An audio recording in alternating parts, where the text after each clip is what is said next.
आज हम पढ़ेंगे कॉम्प्लेक्स सेंटेंस। पहले तो ये जानेंगे कॉम्प्लेक्स सेंटेंस होता क्या है। कॉम्प्लेक्स सेंटेंस में एक प्रिंसिपल क्लॉज और अन्य सबऑर्डिनेट क्लॉजेज होती हैं, यानी सहायक क्लॉजेज होती हैं। एक मुख्य और अदर सहायक, एक भी हो सकती है, दो भी हो सकती है और अन्य भी हो सकती है। इसकी डेफिनेशन है, a sentence contains one main clause यानी principal clause and one and more subordinate clause. Complex sentence तीन रूल से बनता है, यानी तीन क्लॉज हम यूज़ करते हैं, noun clause, adjective clause and adverb clause. जहाँ पे हम नाउन का यूज़ करते हैं एज ए क्लॉज वो नाउन क्लॉज, जहाँ पे हम नाउन की एडजेक्टिव यानी नाउन की विशेषता को शो करते हैं दैट्स कॉल्ड एडजेक्टिव क्लॉज, और जहाँ पे हम वर्ब की विशेषता को शो करते हैं वहाँ पर हम एडवर्ब क्लॉज का यूज़ करते हैं।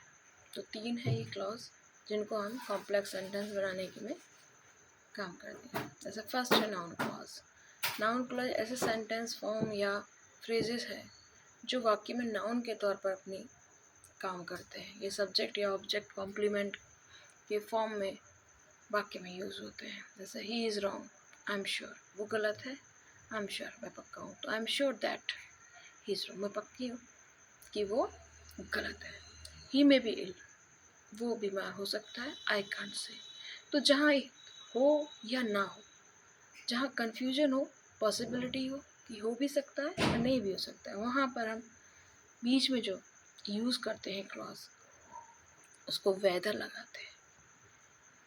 और जहाँ पे सिर्फ संभावनाएं हो लेकिन कंफर्म हो वहाँ पे हम इफ़ लगाते हैं। तो आई कैन नॉट से वेदर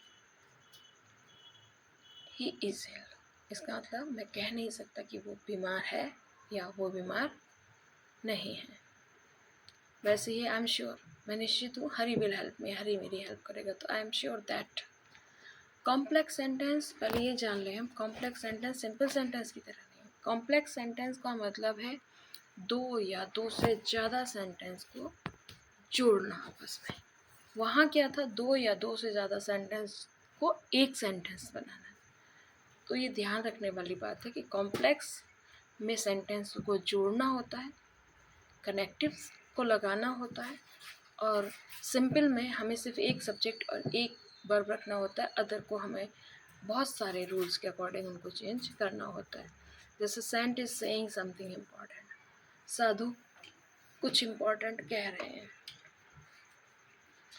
पे अटेंशन टू इट, तो pay attention to what the saint is saying important, ध्यान दो जो साधु महत्वपूर्ण बात कह रहे हैं।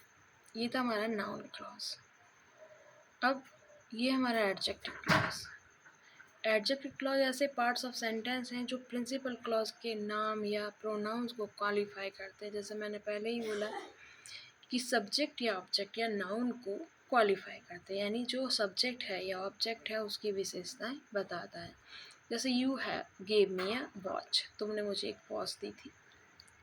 आई हैव लॉस्ट इट, तो I have lost the watch that you gave me, मैंने वो घड़ी खो दी जो तुमने मुझे दी थी। A boy came to yesterday.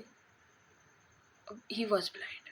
A boy came to me yesterday. एक लड़का मेरे पास कल आया, वो अंधा था। तो the boy who came to me yesterday was blind. एक लड़का जो मेरे पास कल आया अंधा था।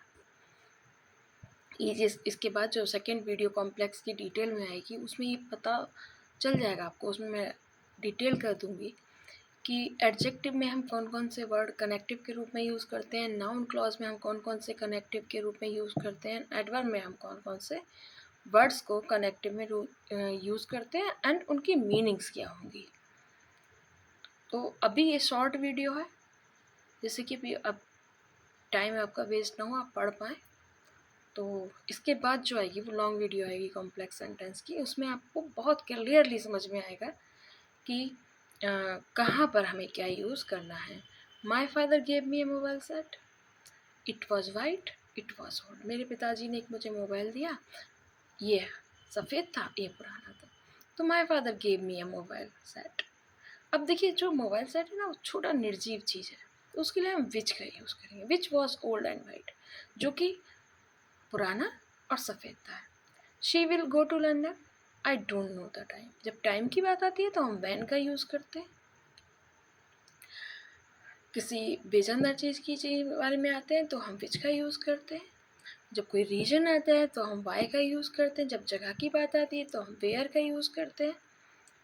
तो हमें ये जो अगली वीडियो आएगी उसी में हमें क्लियर हो पाएगा कि हमें क्या यूज़ करना है। अभी सिर्फ थोड़े से एग्जाम्पल्स हैं जिनको हम समझेंगे। तो I don't know when she will go to London, मुझे नहीं पता समय कब वो लंदन गई है। तो ये टाइम जो है, अगर हम इस टाइम को लगाएं तब भी मतलब है और ना लगाएं तब भी कोई मतलब नहीं है।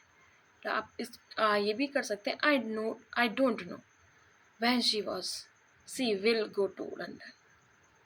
माई sister was very sad, I don't know the reason. मेरी बहन बहुत दुखी है, मुझे कारण नहीं पता। तो I don't know why my sister was very sad, मुझे नहीं पता क्यों मेरी। अब मैंने फिर यहाँ पे वो शो किया है रीजन। रीजन को हम दिखाएं या ना दिखाएं कोई फर्क नहीं पड़ता। हम सीधा लिख सकते हैं I don't know why my sister was very sad. Same उससे ऊपर वाले फोर्थ वाले में जो था कि I don't know when she will go to London.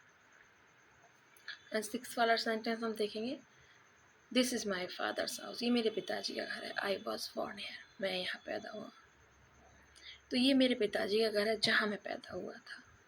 This is my father's house where I was born. Here का हमने क्या कर दिया, वेयर कर दिया, क्योंकि ये जो शब्द है वो क्या कर रहे हैं, वो मॉडिफाई कर रहे हैं। जैसे शी वर्क हार्ड, वो कठिन परिश्रम करती है। सी मस्ट स्टैंड फर्स्ट, वह जो वर्क हार्ड करती है अवश्य ही फर्स्ट आएगी। अब हम यूजिंग करेंगे एडवर्ब, जो कि आपको पता है एडवर्ब वो क्लॉज होती है जो कि वर्ब को क्वालिफाई करती है। तो इसमें प्रिंसिपल क्लॉज में पहला युक्त हो जाती है, यानी एडवर्ब जो है वो कहाँ यूज होती है वो अब जान लें। So doctor reach the hospital, doctor अस्पताल पहुंचा। The patient had died, patient पहले ही मर चुका था। तो the patient had died before the doctor reach the, जैसे हम पास्ट परफेक्ट सेंटेंस पढ़ते हैं सेम वही रूल है कि डॉक्टर के आने से पहले मरीज मर गया था, है ना। The deer saw the lion, it immediately took to his help, हिरण ने शेर को देखा और वो तुरंत वहाँ से भाग गया। टुक टू हिज माने एकदम स्पीड के साथ भागना। तो हिरण शेर को देखने भी ना पाया था कि वो भाग गया वहाँ से। मतलब उसने हल्की सी झलक देखी और वो ऐसे थोड़ा ही खड़ा होकर देखता रहा, मतलब हल्की सी झलक देखी और वो वहाँ से। No sooner did the deer see, जब हम नो सूनर डिड का यूज़ करते हैं जो हमारे सेंटेंस में यानी प्रिंसिपल क्लॉज में जो वर्ब आई होती है वो सेकंड फॉर्म में आई होती है, तो हम उसको फर्स्ट फॉर्म में चेंज कर देते हैं। जो कॉमा होता है वहाँ पे हम THAN दैन का यूज़ करते हैं। नो सूनर डिड के साथ दैन का यूज़ होता है। It took to his heels. ये अदर एग्जाम्पल है, walk attentively otherwise you will slip. तो walk attentively lest you should slip, ध्यानपूर्वक घूमिए कहीं ऐसा ना हो आप स्लिप हो जाए। I was ill, I didn't go to school yesterday, मैं बीमार थी, मैं कल स्कूल नहीं गई।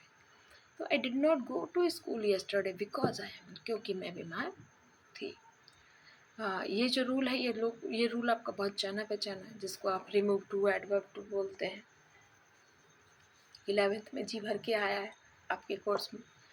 तो ही वॉज वेरी वीक, वो बहुत कमज़ोर था। अगर वॉज आया है तो इधर कुड आना चाहिए या फिर यहाँ पे ही इज़ समझिएगा, वॉज नहीं इज़ समझिएगा, क्योंकि अगर इधर वॉज लगाएंगे, एक फर्स्ट टेंस हमारा पास्ट में होगा तो सेकंड भी पास्ट में होगा, अगर फर्स्ट प्रेजेंट में है तो सेकंड भी प्रेजेंट में होगा। आप जो लगाएं यहाँ पे अगर वॉज लगाएंगे ही इज़ वॉज लगाएंगे तो इधर ही कुड लगाइएगा, और अगर इधर आप इज़ लगाएंगे तो इधर कैन लगाइएगा। तो he so weak that he can not run fast. आपने सिंपल में देखा होगा, हमने पढ़ा है he is too weak to run fast. लेकिन ये क्या है, कॉम्प्लेक्स, दो सेंटेंसों को जोड़ रहा है, ना कि एक बनाना है। Work hard, you will stand in the merit list. कठिन परिश्रम करो, तुम मेरिट लिस्ट में आ जाओगे। तो इफ़ यू वर्क हार्ड, यदि तुम कठिन परिश्रम करोगे तो तुम मेरिट लिस्ट में आ जाओगे। She is strong, I am equally strong, ये आपने डिग्री देखी, पढ़ी है। डिग्री में यही रूल दिया हुआ है कि वहाँ पर 3 डिग्रियाँ हैं, सुपरलेटिव, कॉम्परेटिव एंड पॉजिटिव। तो वो मजबूत है और मैं भी उतनी ही मजबूत हूँ। तो I am as strong as she is, मैं भी उतनी ही मजबूत हूँ जितना कि वो। समझिएगा, जो अगली वीडियो आएगी कॉम्प्लेक्स को, वो डिटेल करके आएगी, एक क्विक रिव्यू है और उसमें आपको सारे वर्ड्स कहाँ कौन सा और क्यों यूज़ हो रहा है उसका डिटेल दे दिया जाएगा। Thank you for watching. Like share, अगर आपको समझ में आ रहा है तो लाइक कीजिए, नहीं आ रहा है तो कोई दिक्कत नहीं है। अगर कोई लग रहा है आपको कहीं भी डाउट है, क्लियर नहीं है, तो आप कमेंट करके ज़रूर बताइएगा कि ये प्रॉब्लम है।